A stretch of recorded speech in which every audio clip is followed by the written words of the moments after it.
everybody. Welcome to the Training, Learning, and Development community. Thanks for joining us today. Susanna saying, loving these slightly later casts. It's kind of a new thing for me. We had one just yesterday, and then now we've got another one today. So it is a little, it's a little different.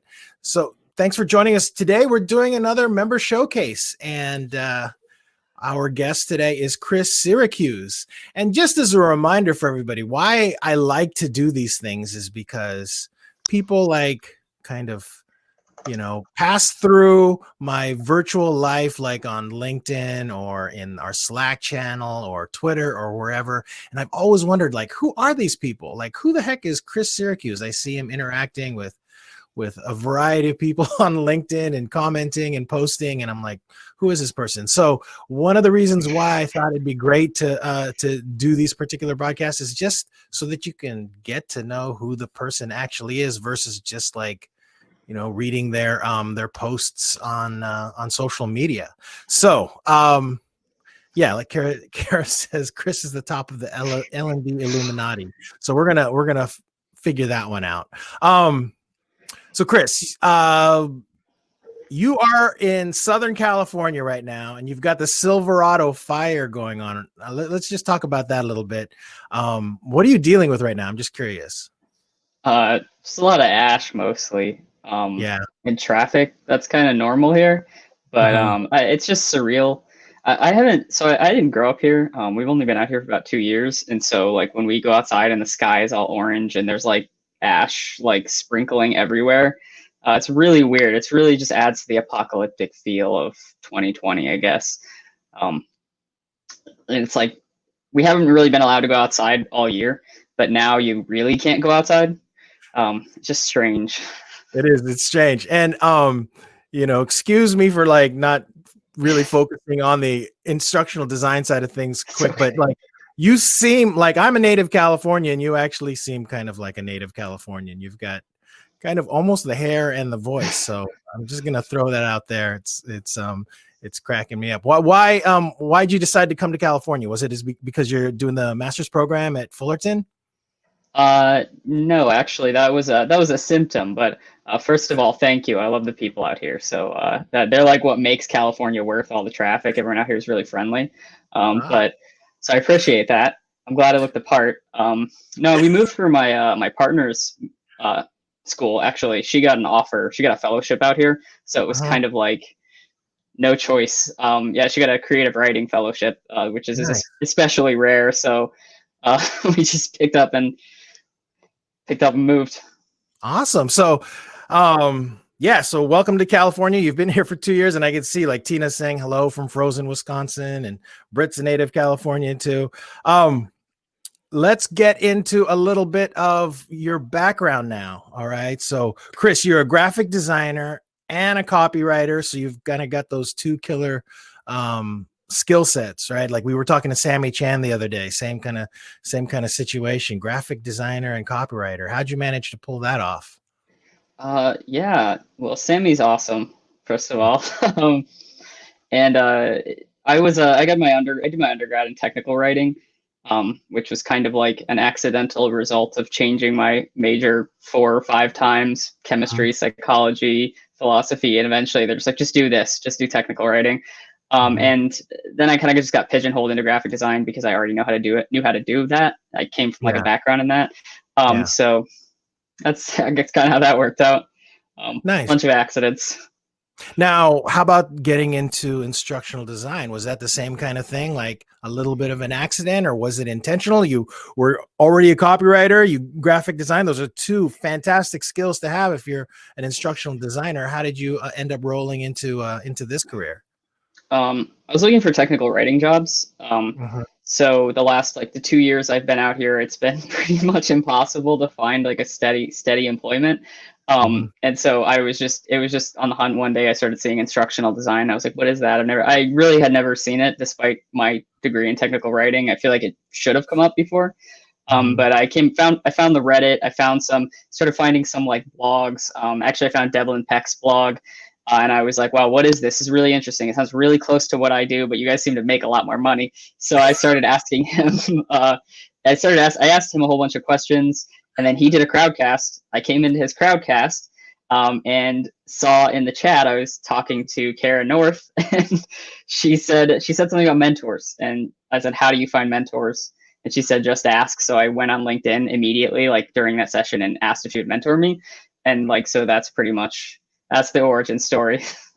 Wow. Yeah. It isn't like a real clear path to instructional design for a lot of people. I mean, I think I worked at the e-learning guild for probably like 5 years before I actually understood what instructional design was. It just never made any sense to me. I could understand e-learning, but it's like instructional design. So I totally get it. Well, cool. So you're working on your master's over at Fullerton, looking for work right now as an instructional designer? Yeah. Yeah. Pretty much. Because I know you have a background as a barista too, so there's that to fall back on in California. I've been a custom picture framer. I've been a sushi chef. Like I've done a lot of things. So I guess there's quite a few I could return to if I really wanted. That's great. I have questions about that as well, like what other jobs you've worked. So it sounds like you've got that varied background, which I find it kind of with these interviews that people are either like, yeah, I went for instructional design like from the start, or they had like, they've had all kinds of jobs before they actually got to instructional design. All right. So let's see. We only have 30 minutes. So I'm going to try to get through some of these questions now. There is one thing. Let me start out with this one because it's always a fun one. And I know that, would you consider yourself a newbie in L&D, or how would you look at yourself in that regard? Is it something that you feel kind of still new to? Yes. Yeah. Okay. I'm new. All right. So hello, everyone. Because Annalisa is saying, she's like, advice for newbies in L&D. Is there anything that you'd have so far? I mean, you just already mentioned sort of some of the things you did, but anything else? Follow Kara North on LinkedIn. No, seriously, like she posts a lot of opportunities, but along the same vein, okay, don't follow Kara North. Actually, she's has a reputation to uphold, so I've been told. But I just network a lot. My favorite thing about this entire field is just the people. So everything good that's happened in the past few months since I've started in L&D has been through other people. Right. It's just all been through communication, networking. I don't even really like the word networking, but all the learning. Totally. No, and I absolutely agree with you. I think that's one of the reasons why TLDC exists and why it's so focused on community, is because as long as I've been in it, I have found that people are the resource. Like, you can go to conferences and you can go to sessions and you can do all that stuff and read articles. But like my favorite thing has always been just like connecting with people and talking to them. People like Joe Ganchi, who's in the audience right now.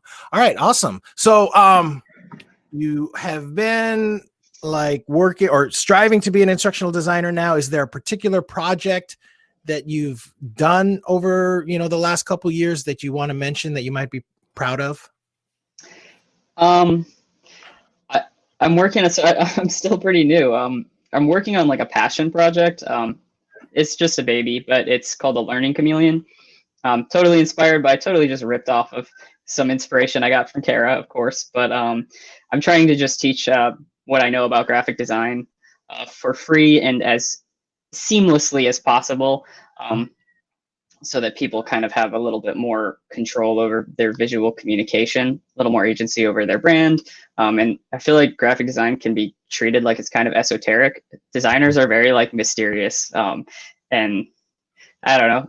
We live in the age where graphic design tools are as ubiquitous as like word processing. So that's the project I'm working on, I guess, is trying to make that those skills available. Is that something that is like publicly accessible, or anything you'd want to share to get your name out there? Sure. Let me give you a link. This is a baby, and I work on it every time I learn a little bit. I try to put something in here, and it's just brand new, so go easy on me. Nice. Thanks for sharing that.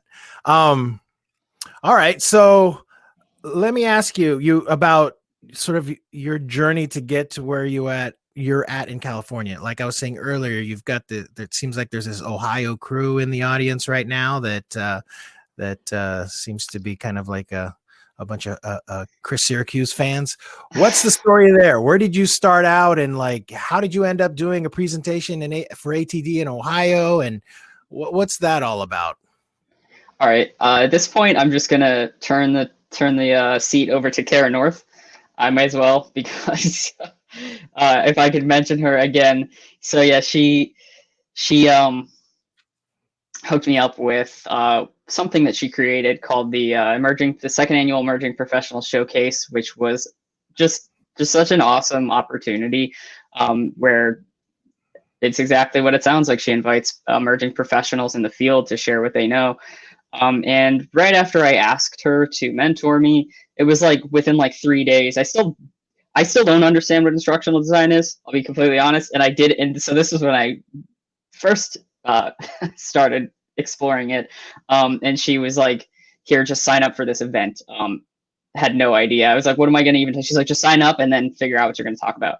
And it worked out. And then of course, yeah, Kara is in Ohio, and that's where I think that's where the Ohio crew is, or I don't know, maybe I have like a secret fan club in Ohio that I don't know about. Were you did you do the presentation virtually? Yeah. So I think that's one of the wonderful things about that have come out of people's reactions to the quarantine this year, is that I'm able to find events like that. And so were you in California when that happened? Yep. Stuck in my tiny office in California. Nice. What'd you do your presentation on again? Graphic design. Like anything specific? What was it? Did you have a title or anything, or? Yeah, I kind of just try to show people what it looks like inside Illustrator. I just made a few jokes about it and just went through the interface and just made it seem a little bit more fun and less terrifying. Yeah. Is that your graphic design tool of choice, is Illustrator? Yeah, definitely. It's pretty easy. I know a lot of people like Canva, but I feel like Illustrator's just as easy when you learn it. You get some fluency. Right. No, I definitely could use some help with Illustrator myself. I'm more of like, I just always just turn on Photoshop whenever I need to do anything, and but Illustrator would be really good to have in the old toolbox. So before you started, we're moving it toward being an official sort of instructional designer in your career. Is there anything, like say a couple years ago, that you'd wish you had known then before, when you started out? Oh if you man, could talk to yourself a couple years ago, yeah. You prefaced it like that. I was prepared for that question, and I was going to cop out and just say I'm still new, so you tell me.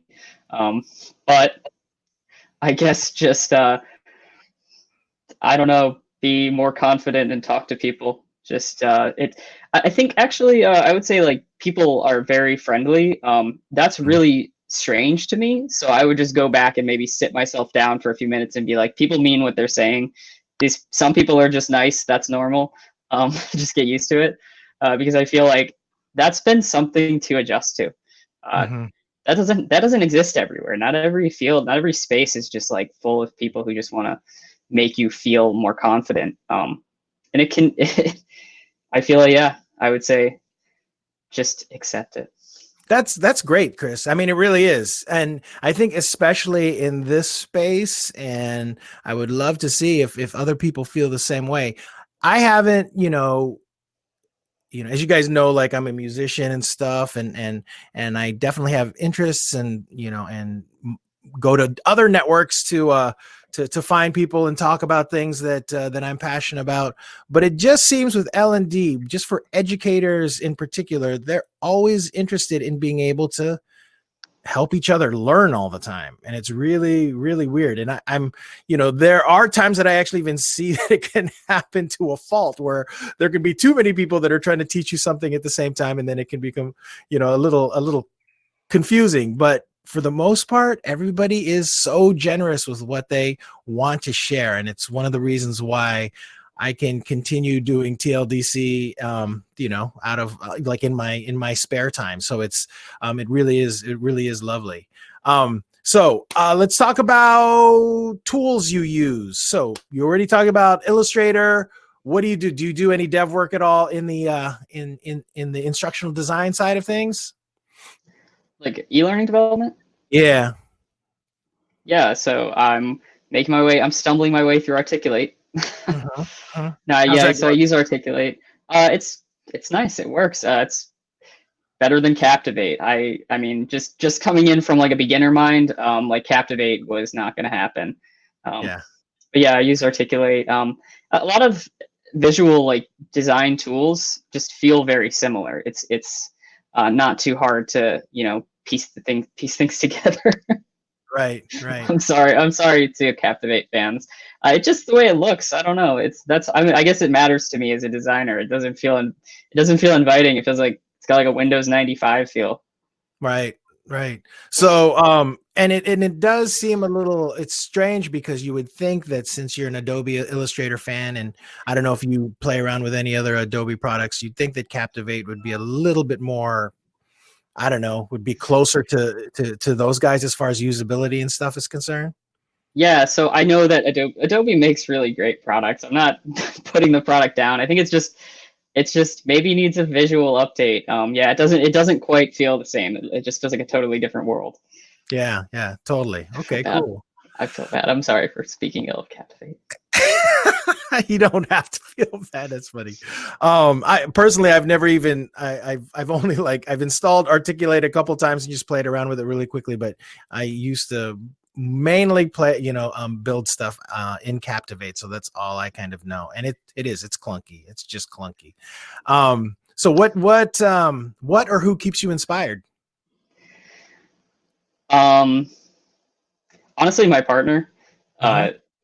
So she's like I mentioned before, she's the reason I came out here. She did a dual bachelor's and then a dual master's, like back to back. So she's gonna have like 4 degrees by the time she's 25. And yeah, and she just like she's always doing. She's a writer, so like her degrees are not necessarily the most like clear and on track. Everything she does is kind of like self-driven. She's trying to get articles published, finding interviews, and doing 2 degrees at the same time. And it's just like, I don't know. I have no idea how she has that level of focus. I couldn't do it without all these people around me constantly like sharing opportunities and discussing. But yeah, she's pretty much the reason I started just like getting up and getting out of bed and getting things done. Wow, that must be a great influence on you, just having that. Yeah, I appreciate it. Nice. Is there anything in particular like that you wish that you were better at, and specifically in regards to like what you're doing now as an instructional designer? Is there one particular skill that you're wanting to improve upon? Oh man, I don't know if I should say this on record, but organizational skills and time management. Oh, there's nothing wrong be completely honest. That's the hardest part about this. Yeah. And especially in these times, right? It's just kind of like, it's so surreal that productivity is sort of like it's just getting thrown out of the equation because things are just so random now. And I totally get it. And I'm just going to say, like with TLDC, I definitely favor when somebody approaches me, like even the other day, last week or the week before, we had one about file organization. We talked with Mike Peacock, and it's because I needed to get my head like back in the game. And I'm like, okay, real basic stuff, file organization. How are people doing this stuff? And so I totally agree with you. Are you doing anything to help yourself improve in those ways? I have that open right now. The Mike Peacock file organization tab is open on my other machine. I'm ready to watch it after this. That's hilarious. Yeah. Yeah. So you are making decisions to get better at it.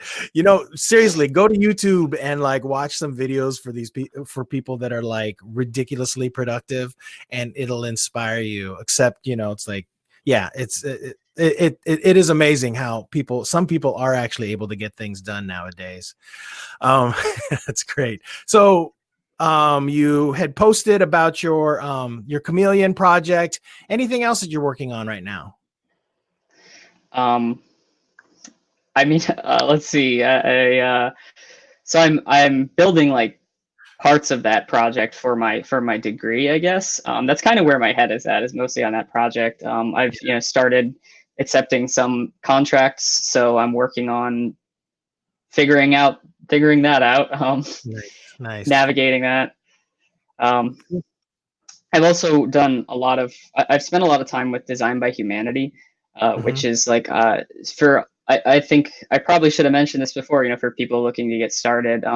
That's a really interesting organization. Just the way their end goal is amazing.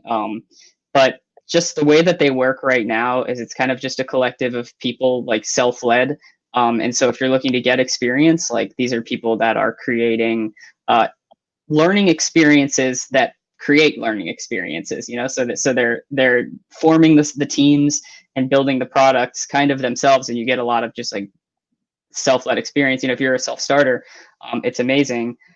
But of course their end goal, their bigger mission, is to create space for BIPOC designers in the field, because that's kind of the way that you get voices out. You get the word out there, is to give the voices space to talk.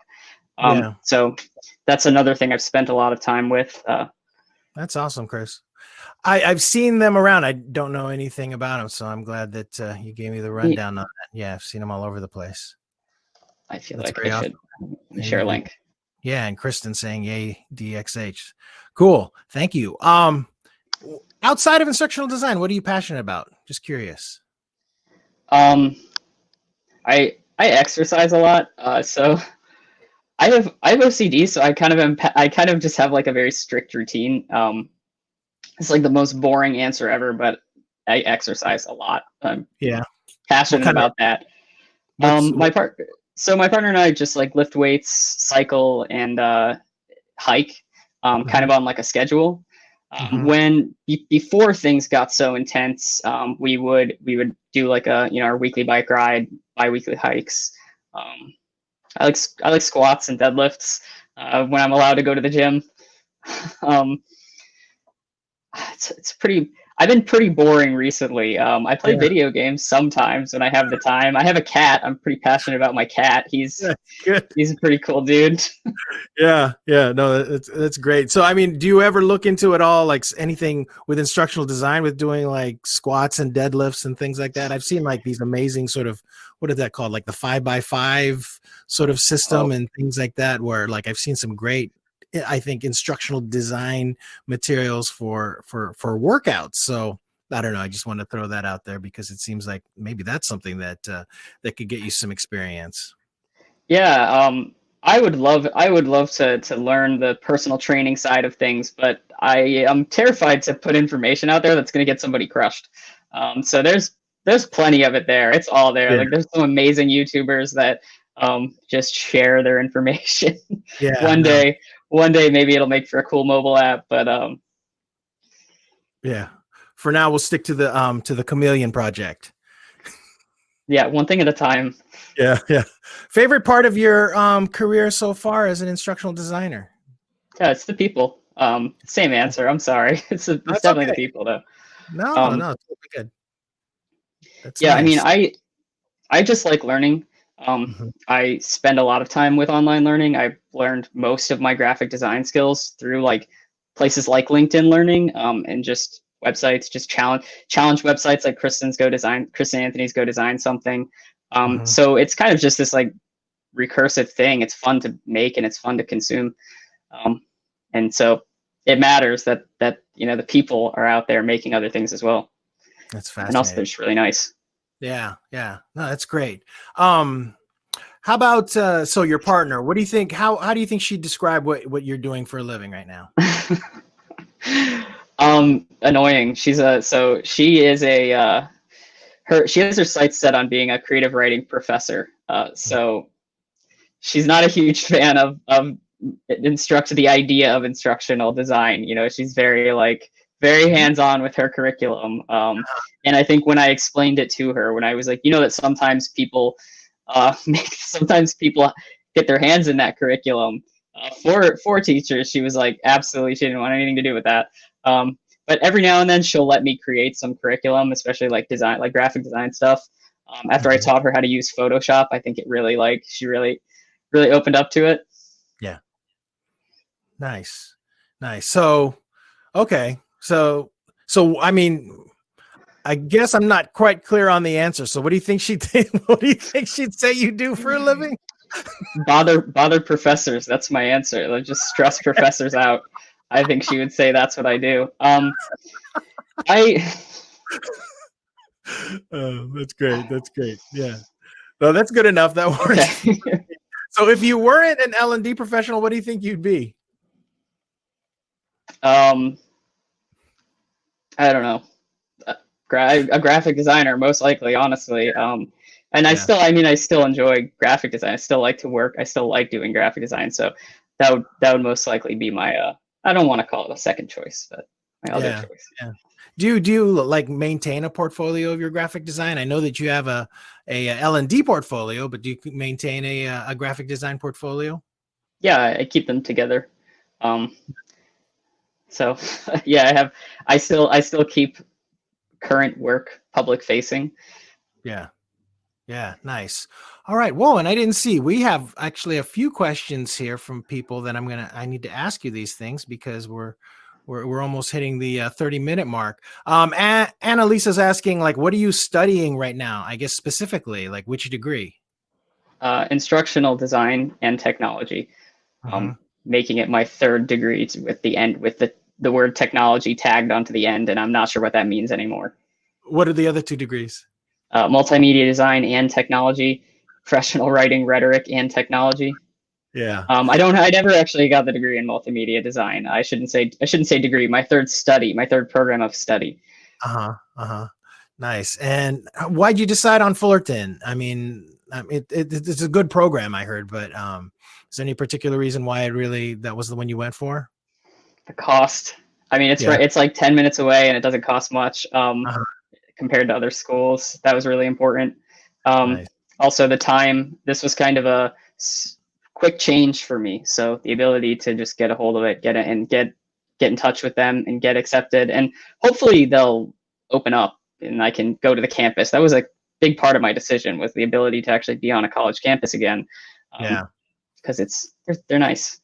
Yeah, it's nice. I think I went to a big concert there one year, like years ago, and it's a good concert. So what type of graphic design are you skilled at? Like Dan is asking, UX, UI layout, asset creation, animation 2D versus 3D.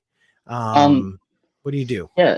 I like to do layout, simple vector design. I do branding and logos. And I really enjoy layout and UI design. That's kind of specifically where my interest in instructional design is like with UX, UI, like layout, making things look nice so that they're not so stressful to consume.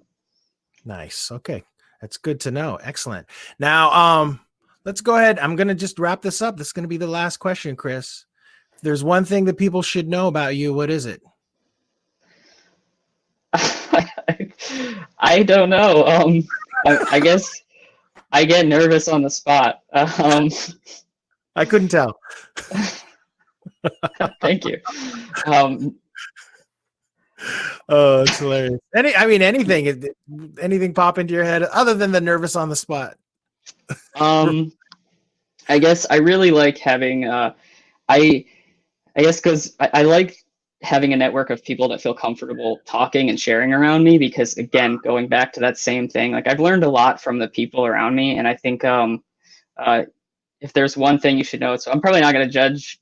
I'm not a very judgmental person. And I think recently I've just been exploring that more with like the way that I talk on LinkedIn. I try to open up I just enjoy talking to people. I enjoy like just hearing people's perspectives on things.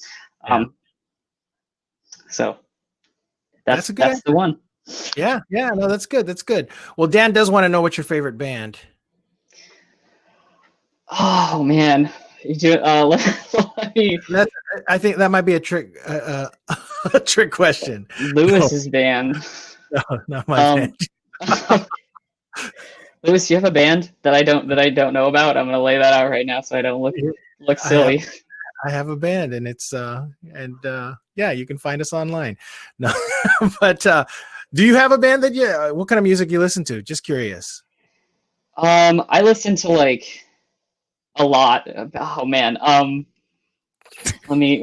It's like I listen to old music, like '90s music, like Nirvana, Placebo.